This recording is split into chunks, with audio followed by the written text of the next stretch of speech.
Que le Seigneur vous bénisse. Je pense que le moment est arrivé. Et nous allons participer à la parole. Nous allons manger quelque chose qui sera peut-être délicat. Je ne sais pas si vous êtes prêts pour la parole. Et je vous demande d'ouvrir les Bibles afin que nous puissions directement commencer. Et nous prenons le livre de Josué et puis nous achevons dans le livre de Luc.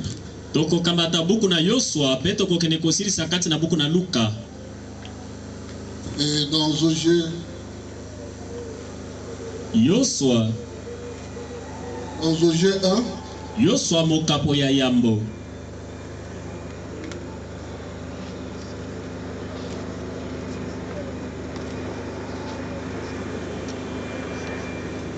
Dans Josué 1, Yosua mokapo.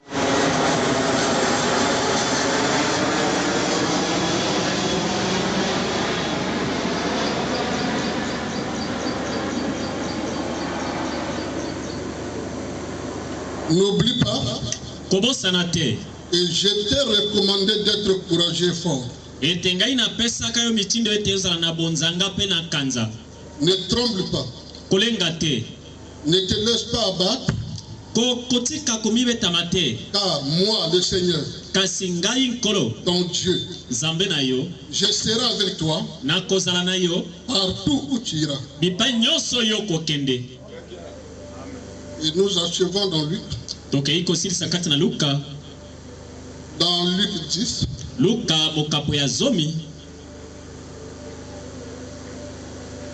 Au verset 17. Les 72 envoyés revirent pleins de joie et dirent: Seigneur, même les esprits mauvais nous obéissent quand nous leur donnons des ordres à ton nom.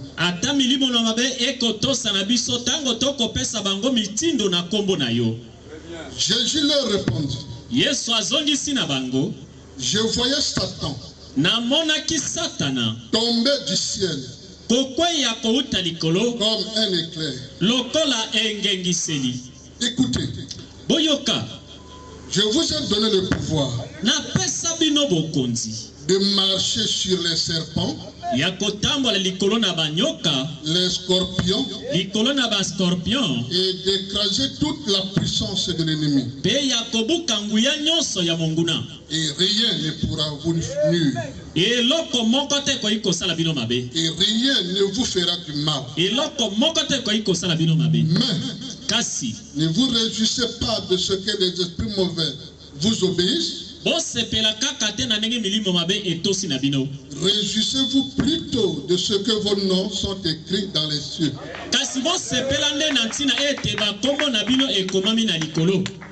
Prions. Dieu Père Tout-Puissant, Nous te remercions. De ces bons moments, Seigneur, de l'évangélisation, de cet rassemblement, pour tes enfants, ceux que tu as connus d'avance, avant la fondation du monde, et ceux que tu veux se révéler aujourd'hui, qui sont venus, afin de suivre cet enseignement, de participer à cette évangélisation, qui rend ta parole réelle et qui agit dans l'être humain. Veuille bénir ceux qui sont déjà présents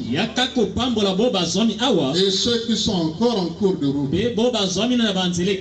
Seigneur, viens, Seigneur, manifeste. C'est pour toi que nous sommes ici. C'est pour cela, Seigneur, ton serviteur renégal a accepté, Seigneur, prendre ce risque et rassembler ces gens à cause de ton nom, afin qu'eux aussi et aussi la vie comme nous les avons reçus, Seigneur. Veuille bénir, Seigneur, ces bons moments, afin que l'homme ne puisse pas parler ici, Seigneur, que je ne parle pas, Seigneur, que je ne fasse pas comprendre et connaître ma connaissance, ma sagesse, mais que tu fasses connaître à ce peuple que tu es vivant, afin qu'ils croient et qu'ils vivent, car la peur en train de remplir la terre. Mais Seigneur, nous croyons que tu es ici, dans le nom du Seigneur Jésus-Christ. Merci Père. Matondo papa. Amen. Acclamons le Seigneur à son nom. Je pense que si vous pouvez me permettre de chanter un petit cantique.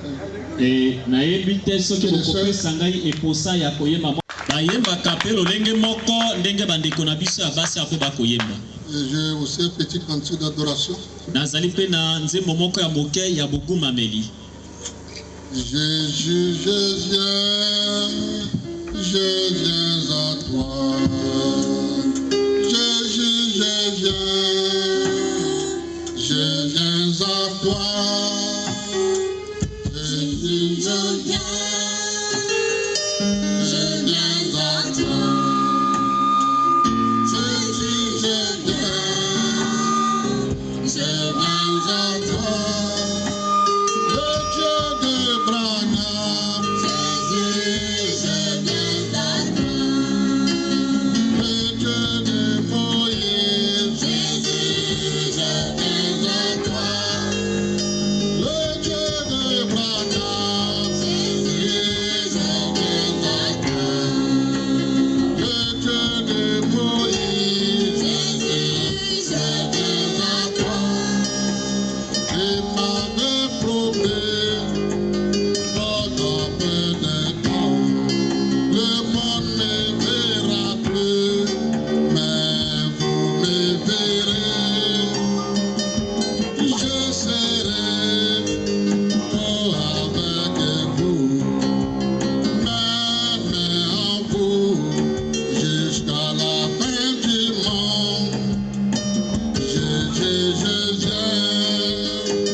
que les sœurs prennent leur place.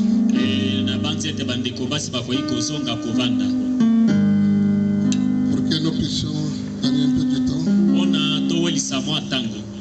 Et je bénis d'abord le Seigneur pour le grand serviteur de Dieu Renégal.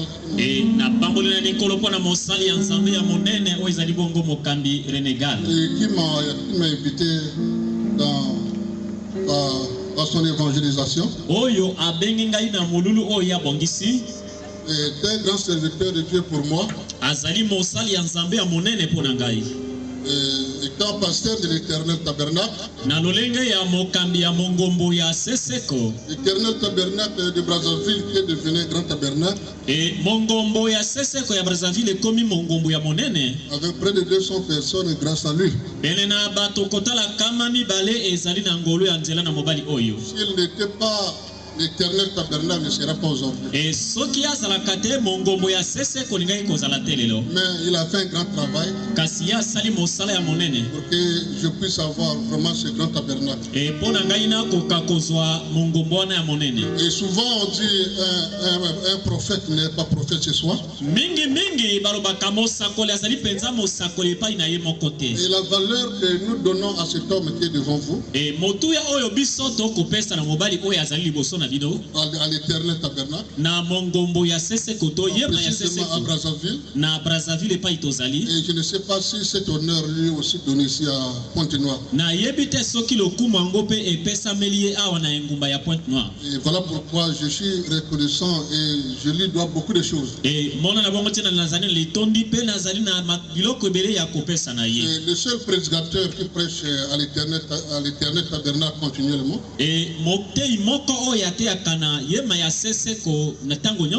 Et qu'il arrive, même si je suis sous l'enseignement, j'arrête et je lui donne la chair.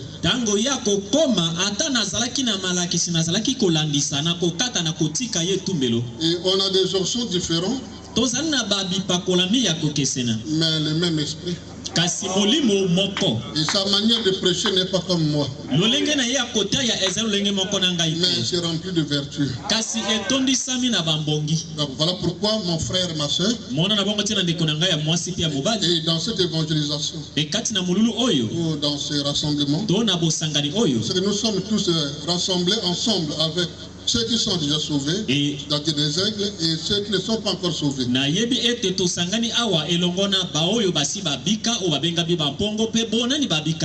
voilà pourquoi que vous allez constater qu'on ne va pas appuyer à lire tellement de brochures. Mais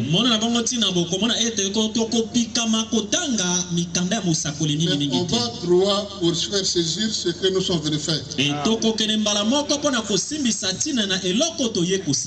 je suis reconnaissant au pasteur Paul qui a déposé la chose. Et j'ai oublié le pasteur qui a posé. Le pasteur Trésor. Et nous avons parlé à la maison de lui. Nous avons dit vraiment merci Seigneur pour lui. Et je pense que le pasteur Renégal est entouré des grands serviteurs de Dieu. Et pourquoi je suis en train de parler des serviteurs de Dieu? Et parce que la foi ou la peur que nous prêchons en ce moment. Mais si vous constatez, nous allons appuyer souvent sur la foi. Et c'est la foi que nous appuyons. Et la peur, on sait que la peur vient du diable, comme les pasteurs ont démontré, comme la Bible dit.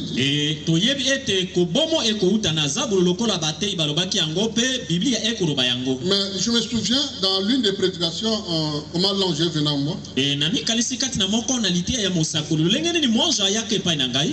lorsque le prophète du temps de la fin, William Marion Branham, et prêchait la parole, il prêchait comme nous prêchons. Il prêchait la foi, de croire en Jésus, de donner votre vie à lui. Mais un message lui avait été donné qui lui avait paru comme étrange. Mais l'ange lui a dit, si tu amènes les gens à te croire. Et c'est là où je veux tout simplement aussi vous montrer quelque chose d'un coup. Il dit, mais je suis là pour amener les gens à croire en Jésus. Mais ici on me dit d'amener les gens à me croire. Et si tu amènes les gens à te croire, et des miracles vont naître dans ton ministère. Et voilà pourquoi de même que le pasteur Trésor et le pasteur Paul ont présenté la foi. Ils ont tellement présenté la foi et quand vous avez vu le miracle aussi. Mais j'essaie de prendre aussi, de vous amener à la foi d'une autre partie et le pasteur Paul a négligé. Et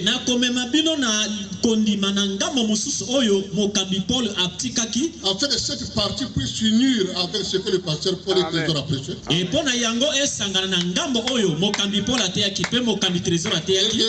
que nous ne soyons plus des esclaves de la peur ou de la maladie ou des ténèbres. Et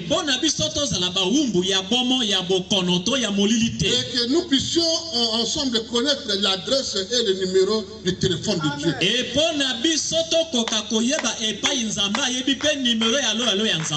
Et pour ceux qui sont de cette église, ou des églises d'ailleurs, que vous puissiez connaître l'adresse de votre Dieu et le numéro du téléphone du Seigneur Jésus. Afin que nos vies ne soient plus compliquées et que nous puissions atteindre notre but. Et si nous constatons là où nous avons vu ici, là où il dit amène les gens à te croire. Et c'est cette partie qui paraît être négligée. Et je possède une option. Et je pense que si je me mets à témoigner sur les miracles qui se sont produits dans mon ministère, et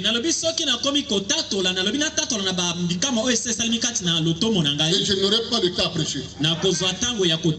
Et il y a beaucoup même des enfants à Brazzaville qui se nomment comme. Donc des femmes qui ne pouvaient plus concevoir. Et que j'ai dit, tu vas concevoir au nom de Jésus. Et la femme aussi était devenue enceinte, a eu un enfant, a mis au monde un fils qui a donné le nom de comme mon nom. Pas un seul enfant, mais plusieurs enfants. Et dans certaines évangélisations, je suis allé faire au nord, où tous ceux qui étaient présents ont témoigné avoir reçu le miracle et la guérison.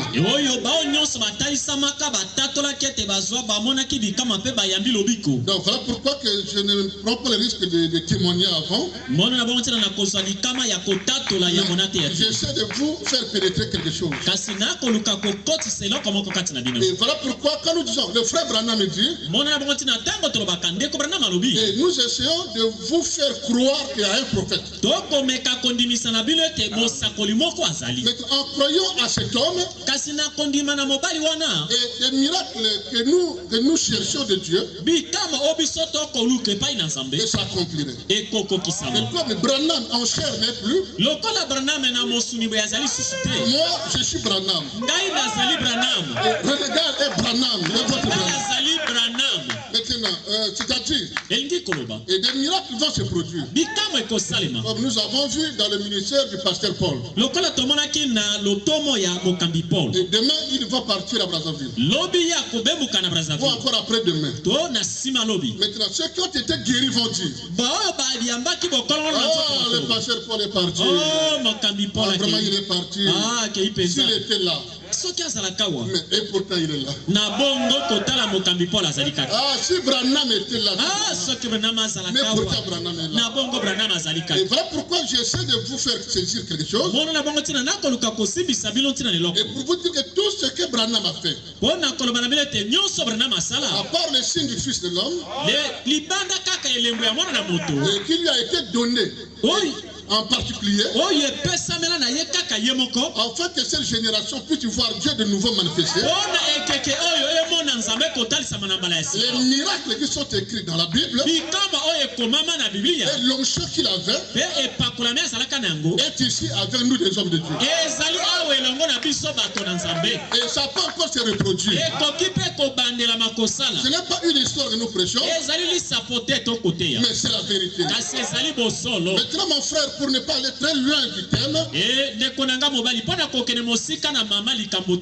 est arrivé au sujet de la peur et de la foi. Et Pierre et ses disciples étaient dans la barque. Mais le Seigneur Jésus était dehors. Il était dehors. Il voulait rejoindre ses disciples. Mais il était 100% homme, 100% Dieu. Mais il ne pouvait pas dire aux disciples de revenir me prendre ici. En voyant qu'ils étaient déjà au milieu, il s'est mis à marcher sur les eaux. En marchant sur les eaux, et les disciples savaient que l'homme ne peut jamais marcher sur les eaux. Et nous n'avons jamais entendu quelqu'un marcher sur les eaux. Et ils ont dit que c'était un fantôme. Ils se sont mis à crier. Ils ont dit, ah fantôme, ah nous allons mourir, ah Seigneur. Il a dit, ne criez pas, c'est moi Jésus. C'est moi Jésus. Ils ont dit Jésus. Il a dit Seigneur, si c'est toi, fais aussi que moi, que je puisse marcher sur les eaux. Il a dit viens maintenant. Il est sorti là-bas. Quand il a dit viens, Pierre a cru que je peux aussi marcher. Parce que c'était la parole. Il avait la foi. Il commençait à marcher. En marchant sur les eaux. En marchant sur les eaux. Ceux qui étaient derrière lui se sont mis à crier. Il va te noyer. Il va te noyer. Il a entendu derrière de ceux qui criaient contre lui. Au lieu de croire à la voix du Seigneur, il a cru à ses amis qui étaient incrédules. Et la Bible dit, il s'était mis à se noyer par incrédulité, par la peur. Il a eu peur. La peur, c'est l'échec. La peur élève le diable dans notre vie. La peur favorise la maladie. La peur, c'est même notre ennemi. La foi, c'est la victoire. Quand Pierre a essayé de croire que moi aussi, je peux marcher sur les eaux. Puisque Jésus a dit viens, et il a commencé à marcher. C'est moi qui marche sur les eaux. C'est moi qui marche sur les eaux. Tu vas te noyer. Voilà pourquoi mon frère, ma soeur, je lisais dans le prophète. Il dit, j'ai constaté dans certains endroits, les gens étaient guéris. Après quelques temps, on retrouve ces mêmes personnes avec les mêmes maladies. Mais parfois je pose la question, pourquoi ces maladies sont revenues? Après avoir reçu la guérison, la première des choses, ils ont fui l'église, ils ont fui la parole. Et deux, ils ont douté. Ils ont douté. Ils ont laissé le diable. Il leur avait mis cette maladie. Et qu'ils ont fait de nouveau. Et ce n'est pas parti, ça va revenir. Et des gens disent, mais tu vas voir, ça va revenir. Et la personne qui avait été guérie, et nous l'avons vu de nouveau encore maintenant. Voilà pourquoi mon frère, ma soeur. Et dans l'une des prédications, Dieu dans son peuple, et la parole nous dit, la guérison est pour tout le monde. Mais conserver cette guérison. conserver la santé, conserver la guérison, il vous faut devenir un chrétien. Donc, si vous voulez conserver votre santé, après l'évangélisation, vous demeurez dans le lieu. Et vous donnez votre vie au Seigneur. Et le miracle que vous avez vu, il va demeurer pour toujours. Est-ce que vous pouvez dire amen à ça? Amen. Gloire à Dieu, frères et sœurs. Et la peur, c'est notre échec. Et dit à Josué. Et lui parla à Josué. Il savait que Josué allait rencontrer des obstacles. Il dit, mais pour réussir sa vision, pour réussir ta commission, il faut être courageux fort.